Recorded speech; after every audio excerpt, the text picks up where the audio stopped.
영원한 것을 갈망하며 기도하는 우리 모두가 되기를 예수님의 이름으로 축복합니다. 주님 계신 곳에서 주님의 영광을 목격함이 우리의 기쁨과 우리의 감격됨이 우리 인생 여정의 결론이 될 줄로 믿습니다. 그 결론 원하시는 분들은 아멘 하십시오. 우리는 기도할 때에 우리의 원하는 바를 구하기 마련입니다. 그것은 매우 자연스러운 일입니다.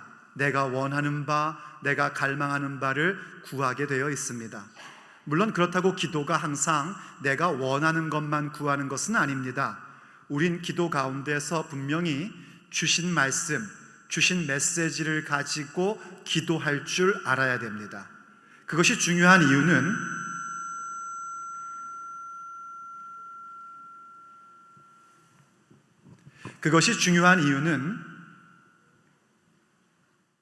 그것이 중요한 이유는 주의 말씀을 받고 그 메시지를 가지고 기도함으로써 내 인생의 목적이 뭐며 내 삶의 방식이 무엇인지를 분명하게 조절하는 것입니다. 그걸 확실히 아셔야 됩니다. 그걸 확실히 알아야 아버지께서 주신 소명이 무엇인지를 알고 그 소명을 두고 기도할 줄 알게 됩니다. 그래서 그 소명을 두고 기도함으로써 하나님께 영광 올려드릴 줄 알게 되고, 또 그 기도 가운데에 내게 주신 사람들을 위해 기도할 수 있게 되며 동시에 교회를 위해서 기도할 줄 아는 자들이 됩니다. 그것은 바로 예수님께서 우리에게 기도 가운데에 가르쳐 주신 부분입니다. 예수님께서 그렇게 기도하셨고 그 부분을 요한복음 17장에 기록하여 보존하게 하사 우리에게 주심으로 우리가 그렇게 기도해야 됨을 가르쳐 주신 것입니다. 그럼에도 불구하고 우리가 기도할 때 우리는 나의 원하는 바를 두고 기도하는 것을 놓칠 수가 없습니다. 뭐라 해도 기도할 때 우리는 나의 갈망하는 바, 나의 열망하는 바를 하나님께 구하게끔 되어 있습니다. 잘못된 것 아닙니다. 그런데 아셔야 되는 것은 내가 기도할 때 가장 원하는 바, 내가 그토록 갈망하고 열망하는 바가 사실은 내 신앙의 수준과 내 신앙의 성숙의 현 주소라는 사실을 아셔야 됩니다. 내가 하나님 앞에 원하는 바가 늘 돈과 건강으로 일색되어 있다면 아마도 내 삶에 돈이 지금 빨리 필요하든지 꼭 필요하든지 혹은 가장 필요하다고 여기는 것일 겁니다. 건강을 위해서 기도할 때 건강이 지금 급하기 때문에 그것을 가장 갈망하며 기도할 수 있습니다. 근데 급한 것이 아닐지라도요, 우리가 중장기적으로 하나님 앞에 뭔가를 구할 때에도 우리가 주로 무엇을 기도하냐면 자녀의 교육을 위해서도 기도하고, 또 직장의 승진을 위해서, 내가 하고 있는 사업의 번창을 위해서, 또 혹은 교회의 부흥을 위해서도 기도합니다. 우리가 그러한 부분들을 갈망하며 간절히 원하며 기도하고 있다면 그것은 아마도 내 삶의 가장 중요한 가치일 것입니다. 내가 가장 중요하게 여기는 가치가 무엇인지는 내가 말하는 것으로 증명되지 않습니다. 내가 하나님 앞에 기도할 때에 무엇을 가장 간절히 구하는가로 살펴볼 수 있습니다. 그러므로 내가 주님 앞에 기도할 때 내가 무엇을 가장 갈망하는지를 살펴보면 내가 무엇을 가장 귀한 가치로 삼고 있는지를 확실하게 볼 수 있습니다. 그런데 안타깝게도 우리 대부분은 전부 다 우리 눈에 보이는 것, 이 세상의 것들을 갈망하며 기도합니다. 그게 우리의 아픔이고 우리의 아쉬움입니다. 그래서 오늘 주님께서 우리를 그곳에서 영원한 것을 구하는 길로 인도해 주십니다. 그것은 눈에 보이는 것이 아니라 보이지 않는 것을 구하게 하심입니다. 왜냐하면 눈에 보이는 것은 그것이 무엇이든지 잠깐일 뿐이고 눈에 보이지 않는 것은 영원한 것이기 때문입니다. 예수님께서 우리를 그 기도로 이끌어 가십니다. 예수님께서 대제사장적 기도인 요한복음 17장의 기도를 하시면서 그 기도의 마지막 부분에서 그분이 이렇게 기도하십니다. 아버지여 원하옵나이다. 그때 원한다는 얘기는 갈망한다, 열망한다 이런 뜻입니다. 아버지여 갈망합니다, 아버지여 원합니다, 열망합니다 라고 기도하십니다. 예수님께서 그 기도가 어떻게 해야 되는지를 쭉 기도해 주시고 우리에게 모범으로 가르쳐 주신 후에 그 모든 기도에 대한 마무리로서 우리가 과연 우리의 기도 가운데 가장 열망해야 될 것이 무엇인지를 그분의 열망을 통하여 우리에게 가르치심을 주고 있는 것입니다. 과연 우리는 기도할 때마다 무엇을 가장 열망해야 되겠습니까? 예수님의 열망이 우리의 열망 어린 기도의 제목이 되어야 합니다. 바로 그것이 오늘 주님께서 우리에게 주시고자 하는 메시지입니다. 첫째, 우리는 기도할 때마다 열망을 가지고 기도해야 됩니다. 영원한 영광을 보게 하소서. 놓치지 말고 여러분들이 항상 가슴에서 갈망하며 기도해야 될 것은 그것입니다. 아버지여 나의 눈을 열어 영원한 영광, 예수님의 그 영광을 보게 하여 주시옵소서. 이 땅의 육체의 날들을 살면서 힐끔힐끔 보는 것뿐만이 아니라 바로 그곳에서 주님 계신 곳에서 주님과 함께함으로 그 영원한 영광을 목격하는 자 되게 하여 주시옵소서. 우리의 끊임없는 갈망하는 기도의 제목이어야 하는 것입니다. 그래서 예수님께서 오늘 그 기도의 마무리 속에서 이렇게 기도하시는 것을 우리에게 보여줍니다. 본문 24절입니다. 아버지여 내게 주신 자도 나 있는 곳에 나와 함께 있어 아버지께서 창세전부터 나를 사랑하심으로 내게 주신 나의 영광을 그들로 보게 하시기를 원하옵나이다 하고 기도하십니다. 예수님께서 이 17장의 짧은 기도 속에서도요 예수님의 영광에 대한 것을 4번이나 말씀하십니다.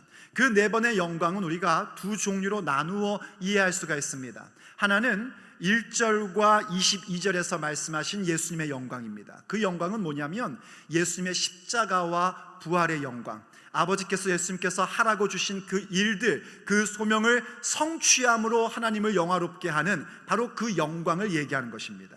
그리고 또 다른 하나의 영광은 뭐냐면 5절과 지금 본문 24절에서 말씀하신 영광인데, 이 영광은 십자가와 부활의 영광이 아닙니다. 이것은 창세 전부터 아버지께서 아들을 영화롭게 하신 그 영광, 예수님의 본질적 영광입니다. 예수님은 하나님의 아들 곧 하나님이십니다. 그래서 그분은 창세 전부터 영광스러운 분이십니다. 그게 바로 예수님의 영원한 영광입니다. 지금 예수님이 마지막으로 기도하고 있는 그 영광은 바로 그 영광을 얘기하는 겁니다. 아버지께서 나를 사랑하셔서 창세전부터 주신 그 영광을 그들로 보게 하여 주시옵소서, 그것을 열망합니다 하고 주께 기도하는, 아버지께 기도하시는 겁니다. 바로 우리에게 그 영광 보게 해달라고 기도하시고, 그리고 그것은 우리의 기도의 제목이 되어야 합니다. 다른 것 아니라 예수님의 그 영원한 영광을 나로 하여금 보게 하여 주시옵소서. 아버지 집에 이르러, 우리의 영원한 목적인 아버지 집에 이르러 그 영광을 보는 것입니다. 그럼 어떻게 그 영광을 볼 수 있겠습니까? 사실 예수님께서요 제자들을요 바로 데려가지 않으셨습니다. 예수님께서 기도하실 때 그러셨잖아요. 내가 이들을 아버지께 지금 당장 데려가려 함이 아닙니다. 예수님께서 제자들을 이 땅에 남겨두시고 가셨습니다. 그리고 제자들은 그 삶의 자리 가운데서요 예수님의 사람들로 복음을 증거하며 살아야만 했었습니다. 우리도 마찬가지입니다. 예수님 믿는다고 해서 당장 천국 데려가십니까? 그거 원하시는 분들 별로 없으신 것 같아요. 표정 보니까요. 그렇죠? 당장 데려가시지 않고 여전히 우리는 이 땅 가운데 살고 있습니다. 이 땅 가운데 살면서 우리는 끊임없이 예수님의 사람들로 살아야 합니다. 예수님의 사람으로서 복음을 증거하는 자가 돼야 되고요, 선교를 나가기도 하고 이웃에게 예수님의 복음을 증거하기도 해야 합니다. 뿐만 아닙니다. 동시에 여러분이 잊지 말아야 될 것은 뭐냐면요, 내가 예수님의 제자로서, 예수님의 사람으로서 내 삶의 일상을 살아가야 한다는 사실입니다.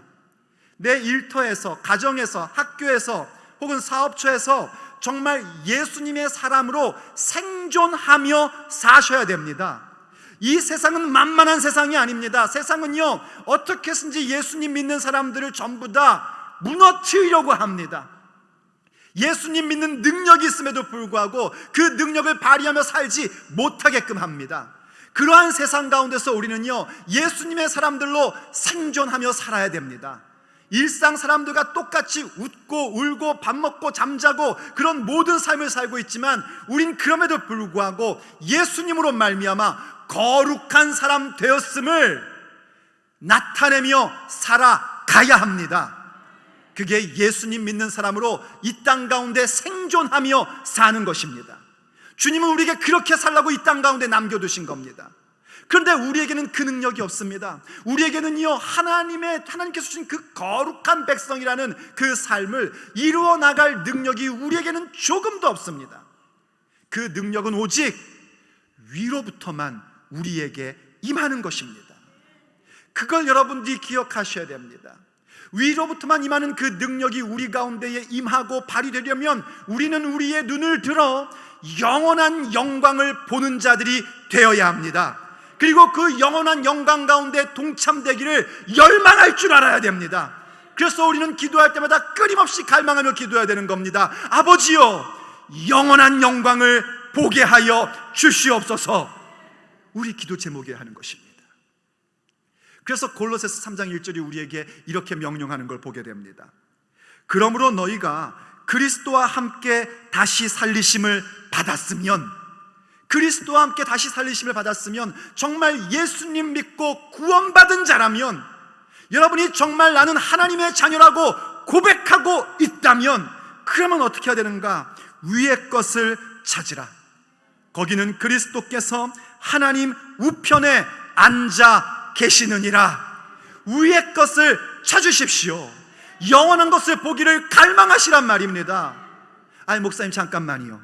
그럼 그 얘기인즉슨 우리 보러 지금 일하지도 말고 학교도 가지 말고 직장도 그만두고 그냥 맨날 위만 바라보고 살라는 얘기입니까? 아니요, 말씀 들었잖아요. 우리는 여기서 생존하고 살아야 된다고요. 공부 열심히 해야 됩니다. 학생 여러분들, 직장생활 충성스럽게 하셔야 됩니다. 여러분의 사업처도요, 정말 형통하도록 최선을 다해서 일하셔야 됩니다. 그런데 그렇게 열심히 일했으면 어떻게 해야 되는가? 이제 다시 눈을 들어 하늘을 보는 자 되셔야 됩니다. 한 4년 전쯤에 여러분들에게 소개했던 시가 있죠. 강소천 시인의 닭이라는 시입니다. 1937년도에 지은 시인데요, 아주 짧은 시예요. 물 한 모금 입에 물고 하늘 한번 쳐다보고 또 한 모금 입에 물고 구름 한번 쳐다보고. 사실 닭이라는 동물은 그렇답니다. 이 닭은요, 물을 이렇게 탁 물면 다른 동물이나 우리들처럼 스스로 삼키질 못한대요. 그래서 반드시 고개를 뒤로 젖혀야 된답니다. 그래야 이 물이 위로 쑥 목 넘김이 가능하답니다.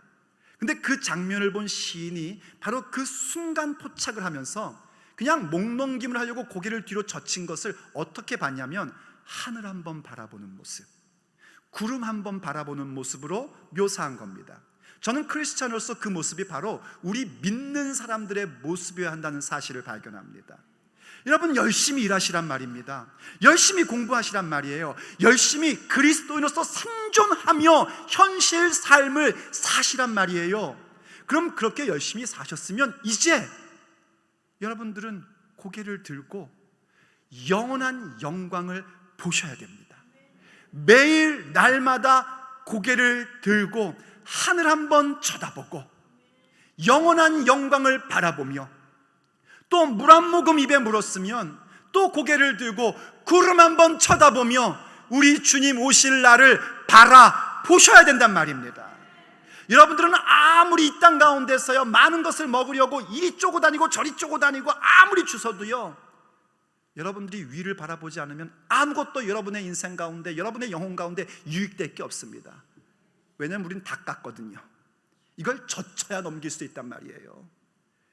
하나님 바라보지 않으면, 영원한 영광 바라보지 않으면 아무리 수고하고 아무리 애써도 피곤할 뿐이지 그 모든 것들이 여러분의 영혼과 여러분의 육체의 날들, 믿음의 여정 가운데 조금도 도움이 되지 않습니다.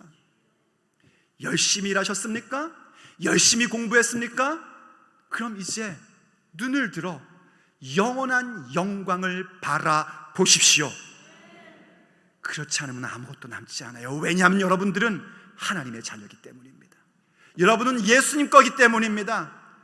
이제 끝났어요. 여러분들은요, 하나님 것이기 때문에 반드시 눈을 들어 영원한 것을 보아야 그 모든 것들이 내 영혼과 내 육체의 날들 가운데 유익될 수 있는 것입니다. 그래서 우린 끊임없이 기도하는 겁니다. 내 눈을 들어 영원한 영광을 보게 하소서. 그렇게 우리가 영원한 영광을 바라보기를 원하고 그 영원한 영광의 때, 그 영원의 때를 바라보며 살아가다 보면은요, 우리가 점점점 알게 됩니다. 아버지가 어떠한 분인지, 아버지가 어떤 능력을 갖고 계신지, 우리 하나님께서 어떤 권세를 가지고 그분은 어떤 성품의 분인지를 우리가 점점점 알아가게 됩니다. 그걸 우리는 뭐라고 얘기하냐면 거룩한 지식이라고 얘기합니다. 그러므로 두 번째, 우리가 기도할 때마다 열망해야 될 기도의 제목은 이겁니다. 아버지여, 거룩한 지식을 알게 하소서. 거룩한 지식, 하나님을 알아가는 그 지식, 하나님과 사귐으로 알아가는 그 지식을 알게 하여 주십시오. 이것이 우리의 끊임없는 열망의 기도 제목이어야 합니다. 예수님께서 그 기도를 하시는 것을 보십시오. 본문 25절입니다. 의로우신 아버지여, 세상이 아버지를 알지 못하여도 나는 아버지를 알았사옵고. 맞아요, 여러분. 세상은 아버지를 알지 못합니다. 아버지를 아는 분은 오직 예수님 뿐이십니다. 그리고 계속해서 보세요. 그들도 아버지께서 나를 보내신 줄 알았사옵나이다. 우리가 아버지를 알 수 있는 방법은 오직 하나입니다. 예수님을 통해서만 하나님 아버지를 알 수 있는 것입니다. 예수님을 통해서만, 곧 예수님께서 아버지께서 보내신 유일한 구원자이심을 믿을 때만 우리는 아버지를 알 수 있는 것입니다. 26절에서도 이렇게 기도하십니다. 내가 아버지의 이름을 그들에게 알게 하였고 또 알게 하리니. 예수님께서 계속해서 아는 것에 대하여 기도하셔요. 여러분, 요한복음에서 안다는 것은 믿는다는 얘기입니다. 그래서 이 부분을 여러분 이렇게 바꿔서도 읽을 수 있습니다. 의로우신 아버지여, 세상은 아버지를 알지 못하여도, 세상은 아버지를 믿지 못하여도 나는 아버지를 알았사옵고. 나는 아버지를 언제나 신뢰합니다. 언제나 아버지를 믿습니다. 그리고 그들도, 제자인 우리들도 아버지께서 나를 보낸 줄 알았사옵나이다. 아버지께서 나를 보낸 줄 믿었사옵나이다. 내가 아버지의 이름을 그들에게 알게 하였고 내가 아버지의 이름을 그들에게 믿게 하였고 또 믿게 하리니. 아버지의 이름을 알게 하고 믿게 한다는 건 뭐냐면요, 아버지의 권위가 무엇인지, 아버지의 능력이 무엇인지, 아버지의 권세와 아버지의 인격과 성품이 무엇인지를 우리에게 알게 하고 믿게 하신다는 겁니다. 그거 주님이 하시는 일이란 말이에요. 바로 그것을 아는 것, 이게 바로 거룩한 지식입니다. 여러분, 거룩한 지식은 여러분들이 공부를 많이 해서 알 수 있는 것이 아닙니다. 신학교에 가서 박사학위 받는다고 알게 되는 게 아니란 말입니다. 이 거룩한 지식은 오직 예수님께서, 아버지께서 보내신 유일한 구원자라는 사실을 알 때에, 그것을 믿을 때에 갖게 되는 지식입니다. 이건 참 놀라운 신비입니다. 그 말씀을 듣고 알므로 우리는 그분을 믿게 됩니다. 그리고 그분을 믿게 됨으로 더욱더 그분을 알게 됩니다. 경험하게 됩니다. 또 믿게 됩니다. 그럼 더 알게 되는 것입니다. 그런 놀라운 신비로운 지식이 우리 가운데 충만해지는 것이에요. 근데 그 가운데 꼭 우리가 알아야 되는 게 뭐냐면 우리 아버지의 의로우심입니다. 오늘 주님께서 이렇게 알에 대한, 그 거룩한 지식에 대한 기도를 우리에게 주시면서 아버지를 뭐라고 부르셨냐면 의로우신 아버지여 라고 부르십니다. 사실 예수님의 기도 요한복음 17장에서는 예수님께서 하나님을 부르실 때 아버지여 아버지여 아버지여 이렇게 앞에 어떤 수식어도 없이 계속 그렇게 부르셨습니다. 그런데 딱 두 번 11절 한 중간쯤에 거룩하신 아버지여 이렇게 수식어를 붙였고, 그리고 지금 본문에서 의로우신 아버지여 라고 그렇게 수식어를 붙였습니다.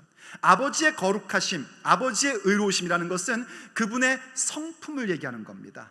하나님의 성품이에요. 하나님의 의로우심이라는 것은요, 거룩한 의로우심입니다.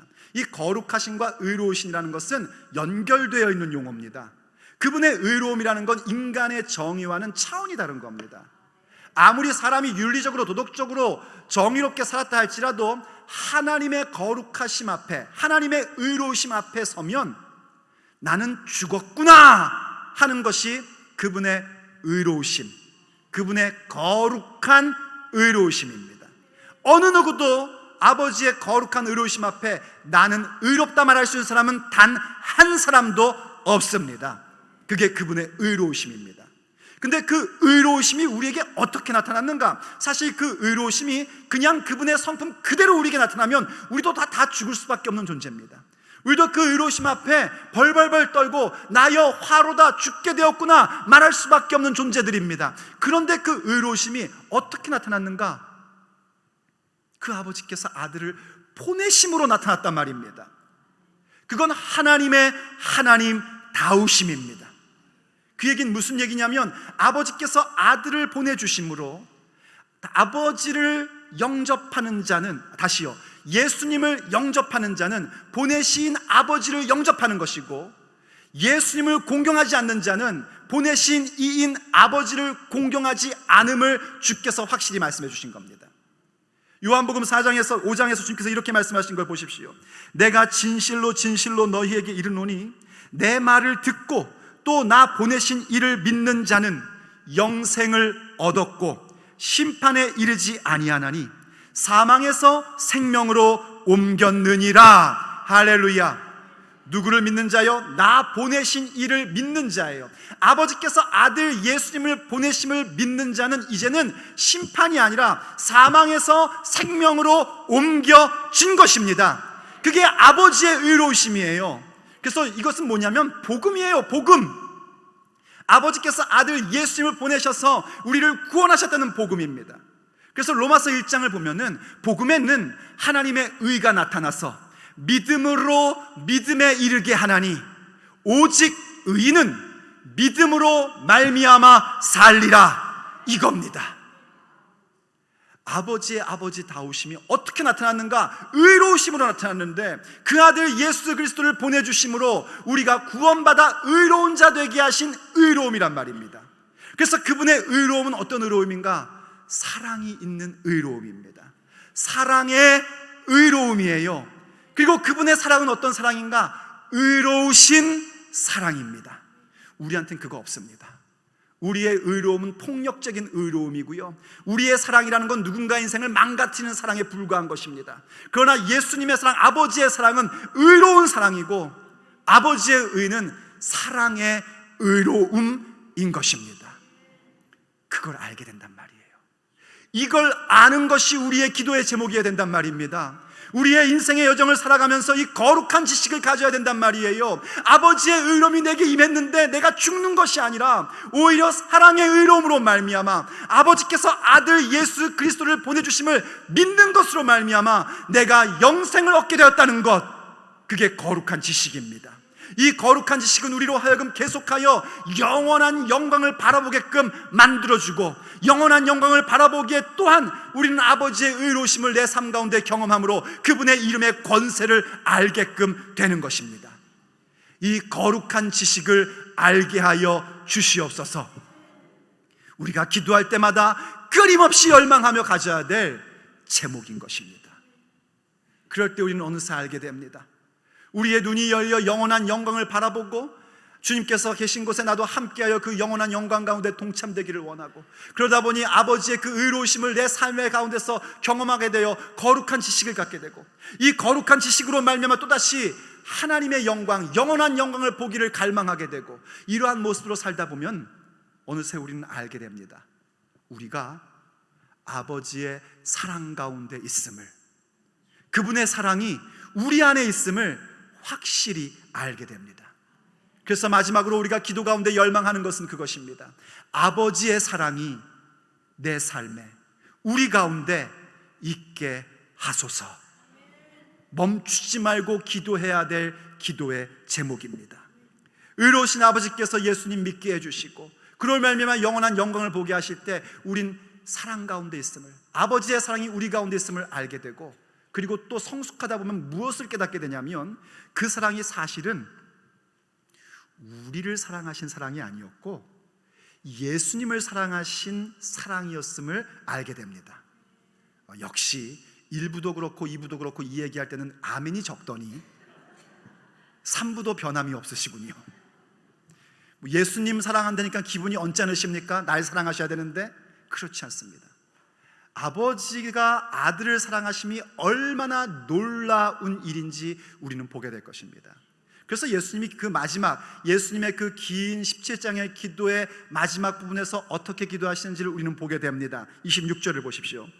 내가 아버지의 이름을 그들에게 알게 하였고 또 알게 하리니. 그렇죠, 우리가 그 거룩한 지식을 갖게 됩니다. 아버지의 이름, 아버지의 권세, 아버지의 능력, 아버지의 성품을 우리가 알게 되고 경험하게 됩니다. 그리고 지속적으로 알게 되고 경험하게 될 것입니다. 왜냐하면 우리가 평생을 투자해도 우리가 하나님을 다 알 수 없는 존재이기 때문입니다. 아무리 많이 아는 것 같아도 정말 우리는 하나님에 대하여 요만큼 아는 겁니다. 그래서 주님께서 계속하여 우리에게 알게 하실 것입니다. 근데 왜 그런가? 이는 나를 사랑하신 사랑, 예수님을 사랑하신 사랑이 그들, 바로 제자인 우리들 안에 있고 나도 그들 안에 있게 하려 함이니이다 하고 말씀하십니다. 아버지께서 아들 예수님을 사랑하십니다. 그것은 우리가 이미 알고 있는 바입니다. 이미 예수님께서, 우리가 요한복음에서 봤듯이요, 아버지께서 아들을 사랑하사 모든 만물을 그의 손에 주셨고, 또 아버지께서 아들을 사랑하사 아버지께서 행하시는 일들을 아들을 통하여 나타내셨고 더 큰 일도 나타내셔서 대적들조차 깜짝 놀라게 만드시는 것이 아버지께서 아들을 향하신 사랑입니다. 그런데 그 모든 것들은 사실 우리가요, 아버지께서 아들을 얼만큼 사랑하시는지에 대해서 부분적으로 아는 것에 불과합니다. 아버지께서 아들을 얼만큼 사랑하는지 확실히 알게 될 때는 언제냐면 우리가 고향집에 돌아갔을 때입니다. 그 영원한 천국, 우리 주님께서 예비하시는 아버지 집에 가면은 우린 아버지께서 그 아들 예수님을 얼마나 사랑하시는지를 확실하게 보게 될 것입니다. 근데 바로 그 부분을 우리에게 예고편처럼 보여주는 게 요한계시록입니다. 아버지께서 아들을 얼마나 사랑하시는지에 대한 예고편이 요한계시록에 나옵니다. 요한계시록 21장과 22장을 읽으면은요, 우리가 앞으로 가게 될 그 천국, 영원한 우리 집, 우리 아버지 집에 대한 묘사가 나옵니다. 믿음의 초보를 갈 때는 그 집에 대한 얘기를 들을 때 뭘 좋아하냐면은 황금길, 진주문, 온갖 듣도 보도 못했던 보석으로 벽이 만들어져 있는 것, 막 그걸 보면서 막 엄청 좋아합니다. 그런데 여러분, 처음 볼 때나 좋지 영원히 그걸 보면 뭐이 좋겠습니까? 여러분도 다 경험했지 않습니까? 아무리 좋은 집에 이사 가도 처음 갔을 때나 우와 그러지, 한 일주일, 2주일 살고 나면 그냥 뭐 사는 집이죠. 그 얘기는 뭐냐면 천국은 황금이 아니라는 겁니다. 이 땅의 보석의 기준들이 그 땅은 그저 건축 재료에 불과하다는 거예요. 진짜 놀라운 건 뭐냐면 그 천국은 어떤 모습인가? 하나님께서 새하늘과 새 땅을 만들어 주심입니다. 우리가 보는 하늘, 우리가 살고 있는 땅이 아니에요. 새하늘과 새 땅을 우리에게 주시고 하늘로부터 새 예루살렘이 우리에게 임하게 됩니다. 그런데 그 새 예루살렘은 특징이 있습니다. 거기엔 성전이 없어요. 예루살렘이면 당연히 성전이 있어야 되는데 새 예루살렘에는 성전이 없습니다. 왜냐하면 보좌에 계신 이와 어린 양, 곧 아버지와 아들 예수님이 성전이시기 때문입니다. 그건 뭘 의미하는 거냐면 우리가 갈 영원한 천국은 아버지의 통치, 아버지의 권위, 아버지의 다스림이 완벽하게 이루어지는 자리라는 겁니다. 그리고 그곳에는요, 해와 달이 없습니다. 왜냐하면 보좌에 계신 이의 빛이 우리에게 임하고 어린 양께서 등불이 되기 때문입니다. 그 얘기는 즉슨 아버지의 영광과 그 아들의 영광이 동등한 모습으로 우리 가운데 빛을 비춰주기에 더 이상 해와 달이 필요 없다는 거예요. 그만큼 아버지께서는 아들을 사랑하신단 말입니다. 더더군다나 요한계시록 4장과 5장을 보면은요, 천국에서 어떤 예배가 이루어지고 있는지를 우리에게 보여줍니다. 저는 그 요한계시록 4장과 5장을 볼 때마다 감격해졌습니다. 왜냐하면 천상의 예배를 우리에게 예고편으로 보여주는 것이니까요. 거기 보면은 24장로가 나옵니다. 구약과 신약을 대표하는 12지파, 12사도에 대한 그런 상징으로 24장로가 나와요. 그들이 다 면류관을 쓰고 있습니다. 그런데 보좌에 계신 이가 나타나자 그들이 자기가 쓰고 있던 면류관을 전부 다 벗어가지고 보좌 앞에 내어드립니다. 그러면서 고백합니다. 영광과 존귀와 능력이 영원 무궁토록 보좌에 계신 이에게 있을지어다. 그렇게 영광을 올려드려요.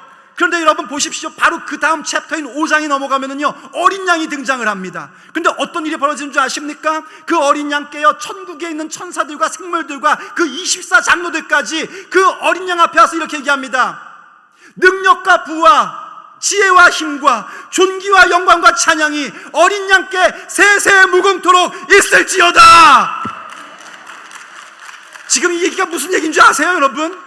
아버지 하나님께서 당신의 영광을 아들 예수님에게 똑같이 주셨다는 겁니다. 우리 하나님은 일찍이 말씀하셨어요. 나는 나의 영광을 다른 이에게 주지 아니하노라.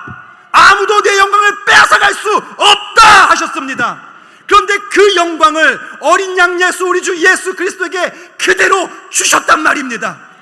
그래서 땅 위에 있는 자들과 땅 아래에 있는 자들과 물 위에 있는 자들과 하늘에 있는 자들이여 한 마음으로 보좌에 계신 이와 어린 양께 찬양합니다. 모든 영광과 존귀와 능력이 세세 묵음토록 보좌에 계신 이와 어린 양께 있을지어다.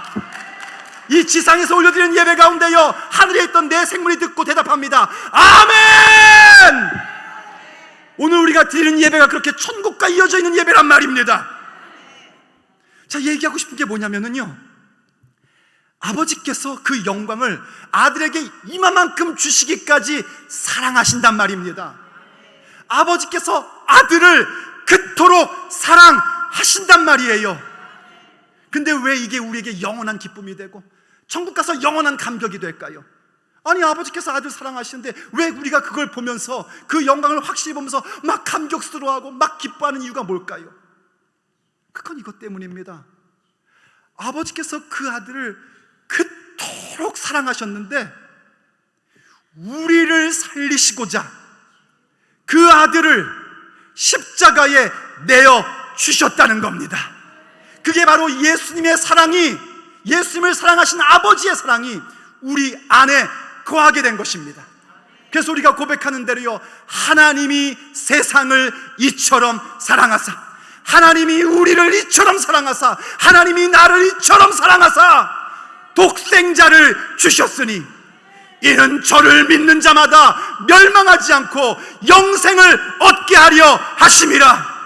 이건 귓등으로 들을 말씀이 아니라 아버지께서 아들을 그토록 사랑하셨는데 그 사랑하는 아들을 십자가에 내어주어 죽게 하시기까지 우리를 사랑하셨다는 진리의 말씀인 것입니다. 그래서 아버지께서 아들을 사랑하신 그 사랑을 우리가 확실히 알게 될 때에 나를 향한 아버지의 사랑이 얼마나 놀라운 것인지 우린 고백할 수밖에 없게 되는 겁니다. 그래서 요한일서 3장 1절 보면 우리에게 이렇게 얘기하고 있는 것을 보게 됩니다. 보라, 아버지께서 어떠한 사랑을 우리에게 베푸사 하나님의 자녀라 일컬음을 받게 하셨는가. 보십시오, 여러분. 하나님께서 우리를 하나님의 자녀로 삼는데 어떠한 사랑을 베풀어 주셨는지, 그토록 사랑하시는 아들을 주시기까지. 그래서 그 아들을 사랑하시는 그 사랑을 우리에게 주시고 우리로 하여금 그 사랑 가운데 거하게 하신 거란 말입니다.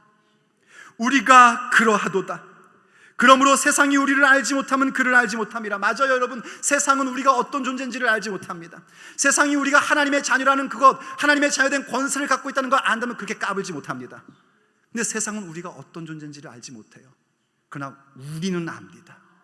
우리는 하나님의 자녀입니다. 우리는 아버지의 그 사랑받은 존재들입니다. 그 사랑이 우리 안에 있습니다. 그래서 2절에서 우리에게 이렇게 권면합니다. 사랑하는 자들아, 우리가 지금은 하나님의 자녀라. 믿으십니까? 우리가 이미 벌써 하나님의 자녀입니다. 예수님을 믿음으로 말미암아 하나님의 자녀예요. 그런데 장래에 어떻게 될지는 아직 나타나지 아니하였으나 그가 나타나시면 우리가 그와 같은 줄을 아는 것은 그의 참모습 그대로 볼 것이기 때문이니. 맞아요, 여러분. 우린 이미 예수님을 믿음으로 말미암아 그 사랑 가운데 거하고 있고 그 사랑이 우리 안에 있으므로 하나님의 자녀가 되었습니다. 그러나 아직은 그 자녀된 권세의 그 완전한 발휘됨이 나타나지 않았습니다. 언제 나타날 것인가? 우리 주님 다시 오시는 날 우리는 그것을 보게 될 것입니다. 주님 다시 오시는 부활하신 주님의 모습이 바로 그때 우리가 가질 하나님의 자녀된 권세 있는 모습이 되는 것입니다. 그걸 바라보란 말입니다. 그래서 물 한 모금 입에 물었으면 구름 한번 쳐다보며 주님 다시 오실 날을 기대하셔야 되는 겁니다. 열심히 일했으면 다시 한번 하늘을 바라보고 우리에게 주실 영원한 영광을 바라볼 줄 아셔야 된단 말입니다. 그럼 이 땅 가운데서 우리는 어떻게 해야 될까요? 요한일서 3장 3절은 계속해서 우리에게 이렇게 명령합니다. 주를 향하여 이 소망을 가진 자마다 그의 깨끗하심과 같이 자기를 깨끗하게 하느니라. 할렐루야. 우리 자신을 깨끗하게 해야 됩니다.